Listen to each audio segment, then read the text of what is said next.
Hi there, everyone. My name is Christian Eschbach, and welcome to another one of my album reviews. Alright, so if you're one of my regular viewers, you're going to notice I'm recording in a different spot than normal. This is where my CDs are kept in my house. Ignore that. I don't actually support that particular company. I just have a really cool cabinet that they used to use to merchandise their games in the store. It was one of the benefits of the company I used to work for. When they got rid of all their cabinets, I took the really nice, pristine one that just happens to be that company there that made it. It's a wonderful cabinet, and as you notice, I go old school. I even do the nice milk crates in here. Well, nice is perspective, right? Anyways, the reason I'm down here, Tracy's using my normal recording space for a home meeting. So we're going to see how this is going to go, because my son's also in the basement playing video games. And, well, if you've ever heard kids playing video games, or adult males in general, there's a lot of cursing. God knows I use enough of it. Anyways, on to picking an album. So for this review, you're going to watch me select it live.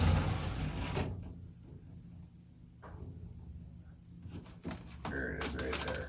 Okay. This CD has been with me for a very long time. I absolutely love this CD. It's one of my all-time favorites, and I still listen to it regularly to this day.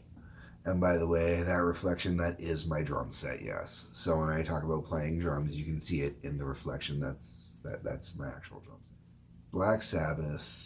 It's not actually Black Sabbath. It's a Black Sabbath tribute album, Nativity in Black, featuring Biohazard, White Zombie, Megadeth, 1000 Homo DJs, Ozzy Osbourne with Therapy, Corrosion of Conformity, Sepultura, Bullring Brummies, Bruce Dickinson with Godspeed, Ugly Kid Joe, Faith No More, and Type O Negative.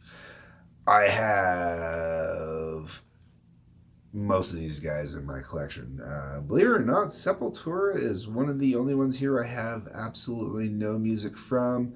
Bullring Brummies and 100 Homo DJs do not count, and I will explain as I get to that. But this is the reason I fell in love with getting into tribute albums in the first place. This is the reason why I fell in love with modern hard rock and heavy metal. Like, I was raised on Black Sabbath. You know, my dad listened to the radio as a kid. My dad always had Detroit rock radio stations on. They were always playing Sabbath. My dad always listened to the heavier stuff. I grew up having Paranoid in the house, the album. I had, Sabbath Bloody Sabbath, was in the house as a teenager as well. Like when my dad started buying CDs, he was buying them around the same time I was, and he was buying a lot of stuff that he was into as a kid, and I was getting into it at the same time. And it was kind of this great correlation, and then I was getting him into newer stuff, and I was using this to kind of get him into some of the newer stuff too. It was interesting listening to him compare, listening to the new versions versus listening to the old ones. Of course, he loves the classics, and I'll be honest, there's not a song on here that's better than the original. But, to do better than Black Sabbath, I don't think anybody can do better than Black Sabbath. But let's get into the actual music. Alright, so one of the things I want to focus on here is I do like that not everything on here is a cliche Sabbath song. This does not read or listen to as a Black Sabbath greatest hits album. Yes, the hits are on here. Okay, let's not kid ourselves. But this is a little different. And to give you an example, the album opens up with Biohazard performing After Forever. I mean, first off, I've never been a huge Biohazard fan. They were part of that metal-y-esque movement that I wasn't quite into. They were almost that proto-nu metal, what became nu metal later. And I apologize to the guys from Biohazard for saying that. I'm sure you're pissed at me right now. But they do major justice to this, like they just get into it and they riff on it, and it's fantastic. It really is. Great way to open up this whole collection. And from there we go into White Zombie, not Rob Zombie. Rob Zombie had not gone solo yet, but this was one of the last releases under the White Zombie moniker, and they did Children of the Grave. Children of the Grave, for me, is, I don't want to say my favorite Black Sabbath song, but one of my favorite Black Sabbath songs. It is the only Black Sabbath song that I have taken the time and effort to learn both the bass, the drums, and the guitar, not including the leads. Okay, I'm not a lead guitarist. I don't solo, and I had enough of a hard time getting just the regular guitar parts down. The only thing that helps is they're so close to the bass. But anyways, Children of the Grave, great song. I like what they do here. Now, I love Rob Zombie. I'm not a huge fan of White Zombie, and the reason why is I found White Zombie was a little too industrial-like. You know, they weren't really industrial, but there was a little too much. The way he was doing sampling mixed with the overall sound of the band, I didn't like it as much then as I do with what he does now. You know, he still samples, but that industrial, that electronic-ish sound is gone now, or it's gone from a good chunk of his stuff, and I like it. I like that he uses it just in limited capacities almost now. He's worked it in a way where doing it live works a lot easier. And after that, we get into what is probably the most famous of all the covers off here, Megadeth doing Paranoid. And the reason why I say the most famous is Megadeth released this version as well on their Hidden Gems album, and a lot of people in general have heard this. Like, Megadeth really big on this version of Paranoid for a while there too. Dave Mustaine was pushing it, stuff like that. There was a lot of hype specifically behind that song. I remember it too. It was the one, aside from a couple other songs, it was the one that got the most radio play off of this. It's been a long time since I have researched the couple made up groups on here. So bear with me here. I don't remember all the details as usual. You know, actually, it'll probably come up on this side because there's more space over here. We get to 1,000 Homo DJs doing Supernaut. All right. Not sure why the name of the band, but hey, why not? The band is made up of Buck Satan on guitar / bass / Vox. Buck Satan is Al Jorgensen of Ministry. Officer Aggro on drums and Vox. Ike Kroll on guitar. Viv Nova doing the Chicks Vox. Wee Willie Reefer on drums. So clearly everybody's using names. And I think, once again, I have to bring up the details, but I remember correctly, I think it was just contract issues or whatnot. If they performed under their own names, it would be a violation of recording or something stupid like that. So they hide it by using other names. Their version of Supernaut's really cool. I like what they do with it. I like Supernaut So-So as a Sabbath song. So on here to hear them do it, they do a good version of it. I really enjoy it. It's both original and faithful at the same time, but it's not a song I'm huge on to begin with. So I just kind of, whatever. Which brings us to Iron Man, which is being performed by Ozzy Osbourne and Therapy. I have no clue why they would put Ozzy with Therapy. Now, I do remember reading, and this will come up on another song a little bit later on, there were a couple different musicians that they were trying to get together on this project, and things fell through. I believe I read that Rob Halford at one point, they were trying to get him on here, and it fell through. Because this is a celebration of the Ozzy years, I don't think Dio was ever supposed to be included. But basically all the guys from Sabbath show up on here. But once again, trying to get all the guys from Sabbath onto the same recording prior to the reunion album was really difficult because of this. Say what you want about who you want, but managers suck and they really screw up rock and roll. Agreed, man. But anyways, if you're one of my regular viewers, you'll know I recently covered Therapy in a review. And this was actually my introduction to therapy. I had never heard of therapy prior to this. And unfortunately, because of this, it was Ozzy on vocals, Andy Cairns on guitar and vocals, but you really don't hear much vocals outside of Ozzy, like a little bit, but not a lot. Michael McKeegan on bass, and Fife Ewing on drums. It's a pretty faithful interpretation of Iron Man, and I am, it's obviously a newer rendition, and it's really good. It's cool. I like it. I would have liked to have actually just heard the guys from Therapy do it without Ozzy. I'd like to hear a version of that if one does exist. It'd be really cool. After that, we go into Corrosion of Conformity, Lord of this World. COC, one of those bands, huge band when I was getting into music. They were really good. If you like their specific style of kind of southern swampy metal, like they weren't alternative, but they kind of got lumped in sort of, but they were sort of metal at the same time. They got kind of caught in this weird cross thing going on. And I'm glad that they're on here, and I really do need to invest in some COC. I've got a little bit, but not enough. So here we go. Corrosion of Conformity, Lord of this World. COC's fantastic. They really are. And them picking Lord of this World, it works appropriately for them. And I really dig what they do with it. It is really cool. It really gets into it.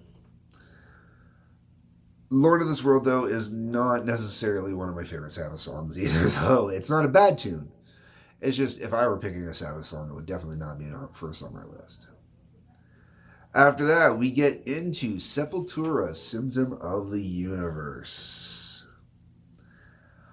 Never been a Sepultura fan. And part of the reason why I've never been a Sepultura fan has nothing to do with Sepultura. Part of it does, part of it doesn't. I'm not a huge fan of the vocal style of Sepultura. Music, fantastic. Vocals, but all the guys I knew in high school that were into Sepultura were complete and utter douche canoes. They were absolute, especially if they were playing guitar, they were these absolute douche canoes. And the way they would behave and act, you just wanted to smack them across the head. And what leads to this is one day this guy's playing, he thinks he's being all cool. He's like, yeah, I'm playing Sepultura, and he's jamming on acoustic guitar, and he's playing Symptom of the Universe. And I turn around and I go, oh, cool, you're playing Sabbath. He goes, playing Sepultura. I go, no, you're playing Symptom of the Universe.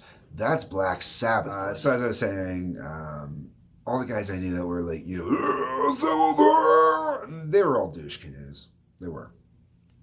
The guys who just walked around wearing Sepultura shirts and, they were just, into metal in general and, just happened to like Sepultura. They were cool, My buddy Drew that I always talk about, him and his brother are both Sepultura fans. Neither one of them are douche canoes. And they're both guitarists, but they're not douche canoes. But Sepultura was not high up the list. Like, it's high up the list, but not, those two guys are the guys that got me in,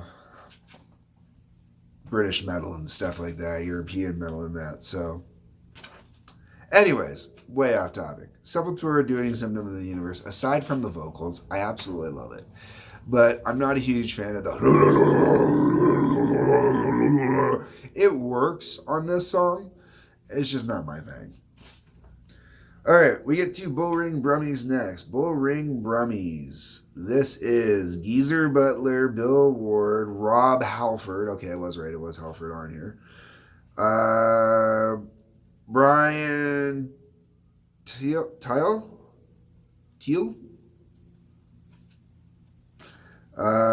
Wino and Jimmy Wood. Now, so you got half of Sabbath on this album already. Rob Halford doing the vocals is killer. Now the song, I should mention, is Bullring Brummies doing The Wizard. Who doesn't love The Wizard? Okay, if you've ever heard this song, it's great. That harmonica part in the beginning is fantastic. That is the only part of this song I don't like of this cover.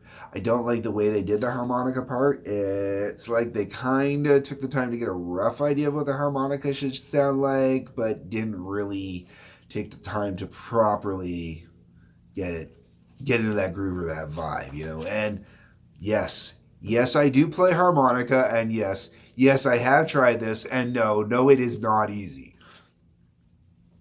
And I've played harmonica making money panhandling out on the street. Okay, so, like, I've played harmonica. I'm not great, but I've played it. And I've been, actually, harmonica is the instrument I have been playing the longest.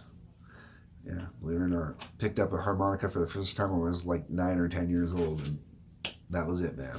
I was hooked. Rock and roll and blues in my blood. Anyways, Bullring Brummies doing the Wizard. Well, when you have half the original band doing it, you can't go wrong. The rest of it's really cool. I really like the way the vocals are done on here. Halford does a great job on the vocals. But it's interesting because it's Halford, but you could mistake it as somebody else at the same time because it's not typical Halford. Like, you're not hearing those Halfordy notes. Halford's staying more lowy end on this one. So it's really kind of interesting that way. And speaking of legendary metal vocalists, because, Rob Halford is one of the metal gods, the next one follows that up, Bruce Dickinson. That's right. I mean, realistically, the only one missing from here is Dio, and, well, it's understandable why Dio is not on this collection. But Bruce Dickinson with Godspeed. I know nothing about Godspeed, honestly. I know they were a band in the 90s, and obviously the vocals were not to snuff if they had to go with Bruce, or Bruce was looking for a band and Godspeed filled it. So, Bruce Dickinson doing Sabbath, Bloody Sabbath. Oh! Now, they definitely tweaked with this one. They changed the tunings on it. They jacked it up. They put it more into Bruce's range. Sounds great. And I love Sabbath, Bloody Sabbath. One of my all-time favorite Sabbath songs. And, just that.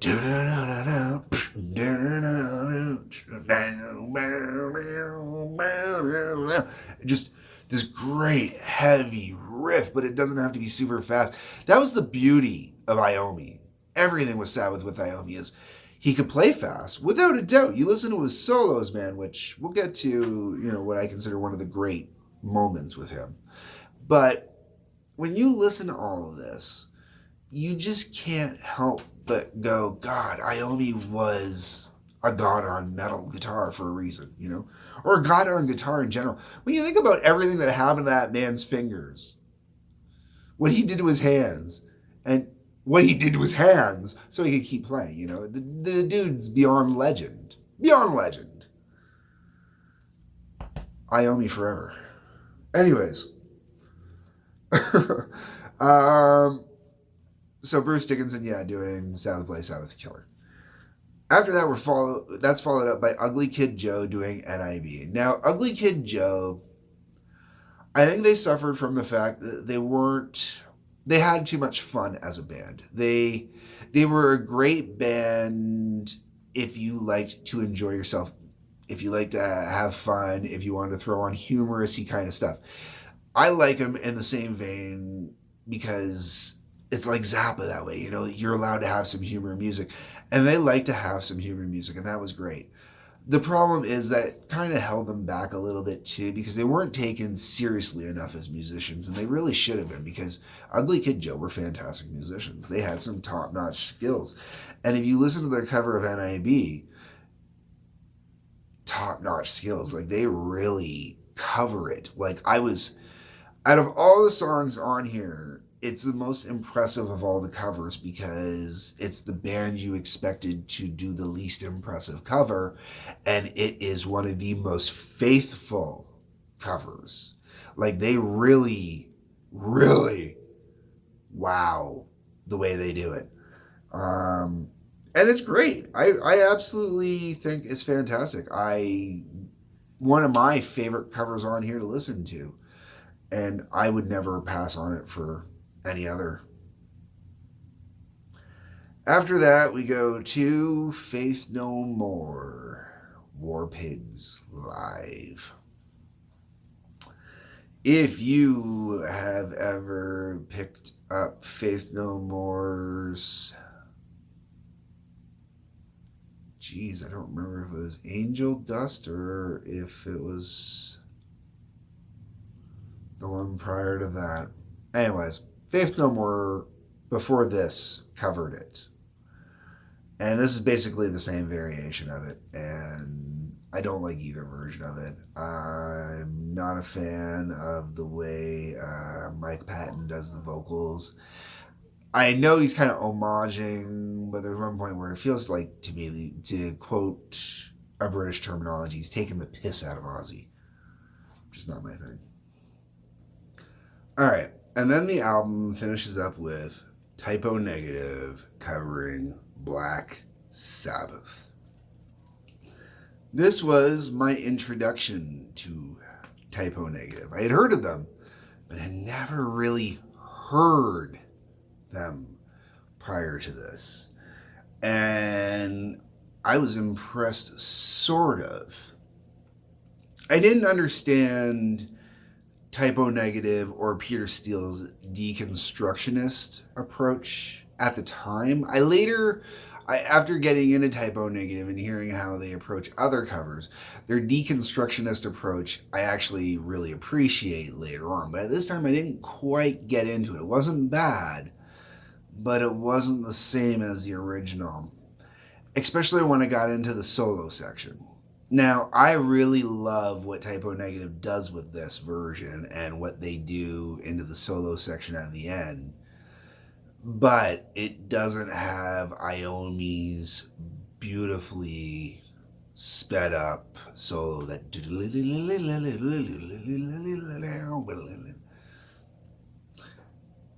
Now, great way to finish this album, though. Wow, did it finish out this album perfectly. And I like the fact that it's the first song on the original Black Sabbath album. So to have it open up everything, per se, for Black Sabbath, and then use it to close out everything on a tribute to Black Sabbath, it's kind of a nice bit of poetry that way, I think. I don't know if it was done that way on purpose, but I like it. Whole way around, this is still to this day one of my most played albums. I still listen to it regularly. I still play it regularly. You know, there is not a year that has gone by in my life since I bought this album. And I bought this album as soon as it came out in 1994, okay? Like, within 2 weeks of it being released, it was in my hands because I fell in love with it that fast. And it really is just... I can't remember a year I haven't played it, you know, and with all the CDs I have, and, you know, what you see behind me is just looks like it's A through K, possibly, and A through K is actually a small section because my Alice Cooper and AC/DC actually are not part of the A through K. They're actually over here, over in their own little separate zone. Black Sabbath, my second all-time favorite band, next to Alice Cooper. They really are.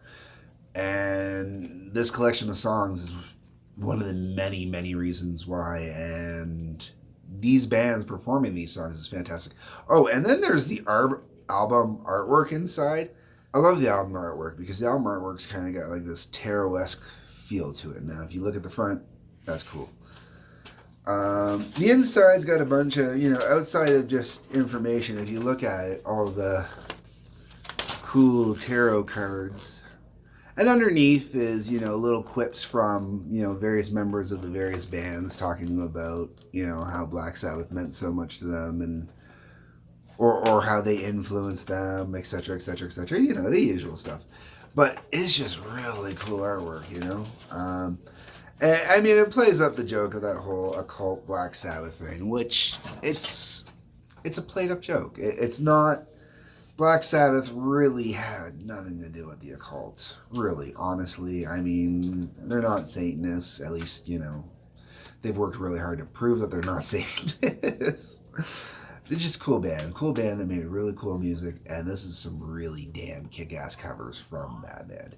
If you can find this album, you should have it in your collection. This is metal. This is priceless metal, because you've got the original metal group, okay? And people will always debate. I will always say Black Sabbath was the first true metal group.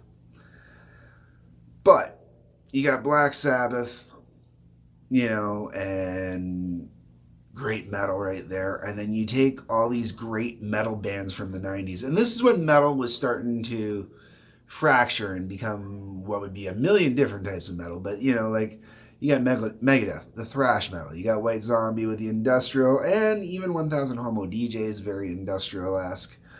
You got the goth side with Typo Negative. You got some just good old-fashioned fun rock with, you know, like I said, Ugly Kid Joe's, just some nice fun rock kind of. The whole way around, though, you know, like this is first wave metal gods being covered by the second wave metal gods for the enjoyment of those of us that would now be at like the fourth wave of metal gods or something like that. There's not really many metal gods left. All hail Liz Hale. Anyways, those are my views, folks. Black Sabbath, tribute, NIV, pick it up. Totally worth having. Otherwise, leave your comments. Hit subscribe for notifications, and peace, love, take care.